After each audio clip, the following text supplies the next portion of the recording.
What's up booktube? Welcome back. My name is Laura if you're new here, and today I'm letting my tarot deck pick my TBR for May.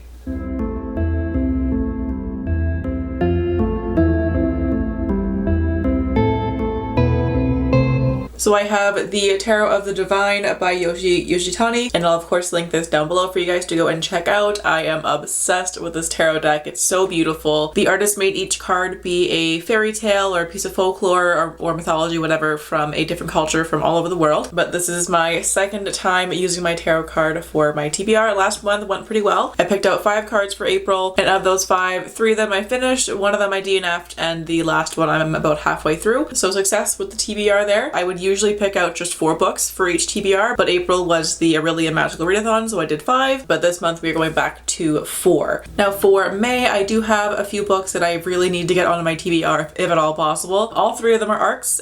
2 of them are arcs that are going to be released in May. One of them is coming out on May 3rd, so I really need to read this like right now. And the third one is an arc that was released back in March that I didn't get around to reading, so I've been trying really hard to work it onto a TBR somehow. So the 2 that are coming out in May like absolutely have to be on this TBR. But the third one isn't really important. Like I want to read it that way. My ratio on NetGalley is better, but that one's not as important. But anyways, let's get started with pulling the cards. Alright, so I have my little spread here. So I'm just going to shuffle the cards until 4 cards fall out. There's number 1, number 2, number 3, and number 4. The first card that I picked out was the 2 of Coins. This card is based on Haida mythology from the Pacific Northwest, and it represents the skill needed to balance opposing forces in life. For as soon as the bear world and the human world collide, she embodies the dualities of work and family, hobbies and careers, and wants versus needs. And the upright keywords are multitasking, balance, choice, flexibility, and prioritization. And for this one, I'm going to be reading The House with Chicken Legs by Sophie Anderson. This one is a middle grade fantasy about the granddaughter of a Yaga, and she lives in a house that has chicken legs. This house is a sentient creature, they're kind of friends, but the main character is lonely. She wants really badly to just be a normal kid, but it's kind of hard to do when your grandmother is a Yaga and you're constantly traveling around in your really weird house and just traveling all over the place and never being able to settle. But then one day her grandmother disappears and the main character has to go and find her, and so she is taken to the afterlife to go and try and find her. This sounds adorable. Somebody who I watched on BookTube recently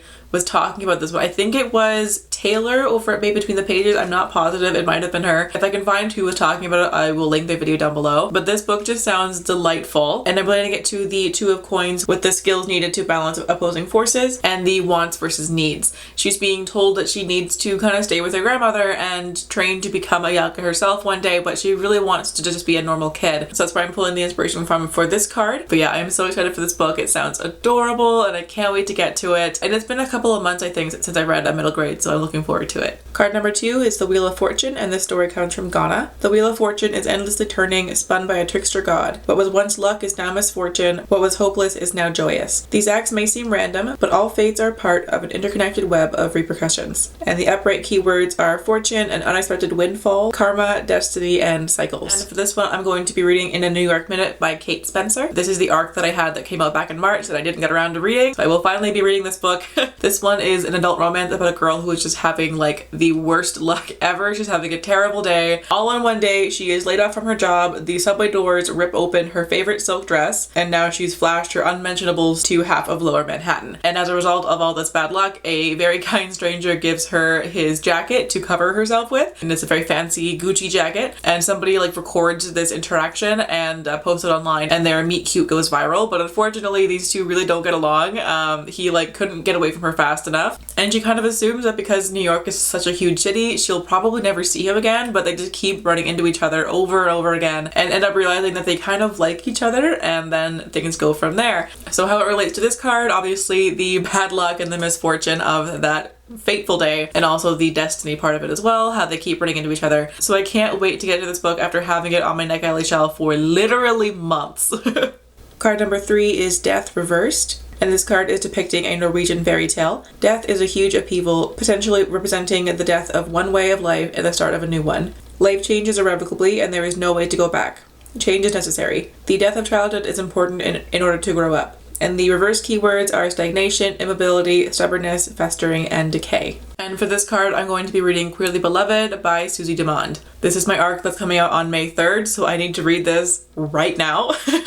I'm filming this video on April 22nd, so like I really want to read it in the last week of the month, but I'm like in the middle of Tome Topple and I'm also trying to finish a bunch of books for the Magical Readathon, so I don't think that I'm going to have time for it, so I'm gonna have to like cram this in on like May 1st. But anyways, this is also a contemporary romance, and it's about a people-pleasing baker who tries to find her place as a bridesmaid for hire. In this one, our main character was just fired from her job and instead starts her own business being a professional bridesmaid for hire, which she turned out to be very good at due to her baking talents, crafting skills, and years of watching rom-coms and Siesta the Dress. And then she meets a very attractive engineer, and the two of them start to fall for each other, and things kind of go from there. So she is very much a like people pleaser, and she never puts her own needs first. So she's trying really hard to do that and kind of work on herself as well. There's also a tight-knit chosen family element to this book, which I love that trope so much. So this just seems like it's going to be a fantastic book. The cover is adorable. It's very like spring, summer vibes, and I think that I'm going to love it. And then for how it relates to the death card, I'm using her getting fired from her job and starting a new career to go with the death card.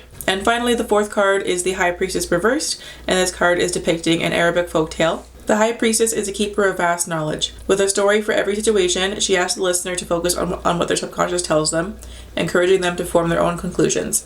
Her power is vast yet subtle, her answers always mysterious. And the reverse keywords are ignorance, shallowness, lack of trust, a closed mind, and secrets. And for this one, I'll be reading A Lady for a Duke by Alexis Hall. This is my third arc, so go me for getting all three of my arcs onto this TBR. This one comes out on May 24th, so I do have a little bit of time to get this one read. But this one I'm so excited for. It's a queer historical romance, and it follows Viola Carroll, who was presumed dead at Waterloo, and then she took that opportunity to finally start to live her life as a woman, as she's always wanted to. But as a result of this, because everyone thinks that she's dead, she loses her whole family, all of her friends, everybody, including her closest friend, Justin de Vere, the Duke of Gracewood. But then they reconnect years after the war and things go from there. And for the High Priestess card, I'm relating it to the keywords ignorance and closed-minded because of the time period she's in. They are very close-minded towards trans people or just queer in general. But those are the books on my TBR for this month. Lots of romance, which I'm not mad about. Springtime just makes me want to read romance books, so I'm very much looking forward to this TBR and this month of reading. Let me know what you're planning on reading for May, but in the meantime, that'll do it for this video. So thank you all so much for watching. I hope you're having a fantastic day wherever you are in the world, and I will catch you in the next video. Bye!